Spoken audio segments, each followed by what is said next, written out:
কিছু ঈদ আল্লাহর দান, আল্লাহর নেয়ামত।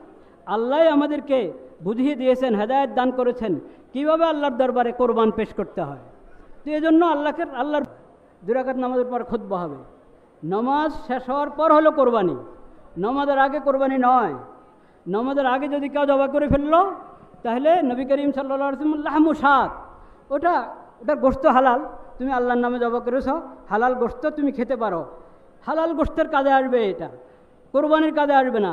কোরবানি তো বিশেষ ইবাদত, এটার তরিকা ব্যবস্থা আমরা না করি, পবিত্রতা পরিষ্কার পরিচ্ছন্নতার গুরুত্ব না দিই, তাহলে দেখা যাবে কোরবানির ইবাদত তো হলো, উল্টা আমরা গুনাহগার হলাম, অন্য কারণে আমরা গুনাহগার হলাম। এটা খুব খেয়াল রাখা দরকার। সম্মানিত মুসল্লিয়ান ইকরাম, আল্লাহু আকবার।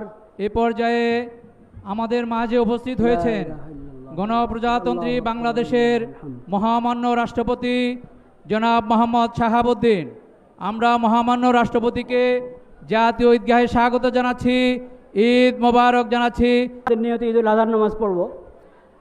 আরেকটা হলো একটা বড় পার্থক্য সেটা হলো তাকবীর, অতিরিক্ত কিছু তাকবীরে নামাজে আছে। এরপর হাত বেঁধে ফেলবো, আউযু বিল্লাহ বিসমিল্লাহ পড়ে সূরা ফাতিহা ইমাম সাহেব পড়বেন, সূরা ফাতিহা সূরা মিলাবেন, রুকু সাজদা, দ্বিতীয় রাকাত।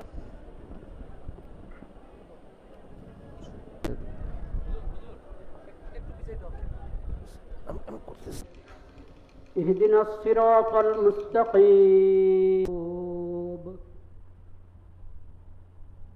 লাকুম ফিহা মানাফিউ ইলা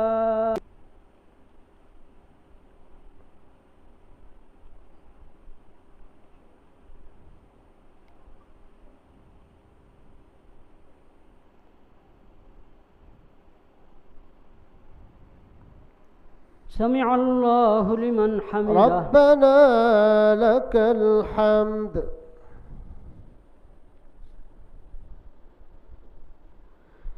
الله أكبر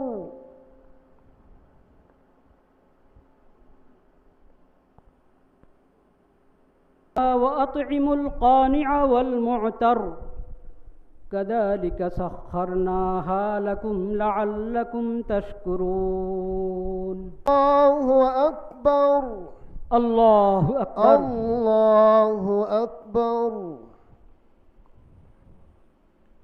عليكم ورحمة الله السلام عليكم ورحمة الله اللهم أعني على ذكرك وشكرك وحسن عبادتك মুসল্লিয়ান ইকরাম, এ পর্যায়ে আমরা মুনাজাত।